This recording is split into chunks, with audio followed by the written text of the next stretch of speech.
దేవుని యందు భయభక్తులు గలవాడు, చాలా యథార్థవంతుడు, న్యాయవంతుడు, చెడుతనాన్ని విసర్జించిన వాడు యోబు.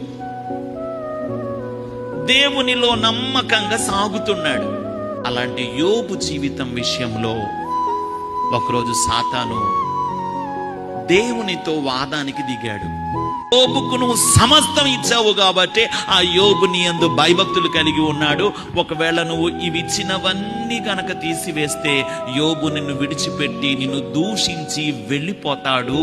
ఇవన్నీ తీసేసావంటే నిన్ను విడిచిపెట్టి వెళ్ళిపోతాడు అని యోబు గురించి సాతాను దేవునితో వాదిస్తుంది. యోబు జీవితంలో గొప్ప ధన్యత ఏమిటంటే, యోబు గురించి దేవాతి దేవుడు గొప్ప సాక్ష్యాన్ని ఆయన నోట ఆయన పలికాడు. దేవునికి స్తోత్రం.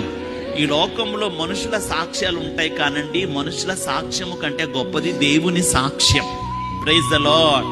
యోబు గురించి దేవుడు చెప్తున్నాడు, ఇదిగో యోబు నీతిపరుడు, యథార్థపరుడు, న్యాయవంతుడు, నాయందు భయభక్తులు గలవాడు, అసలు చెడుతనమే విసర్జించిన వాడని యోబు గురించి దేవుడు టెస్టిఫై చేస్తున్నాడు.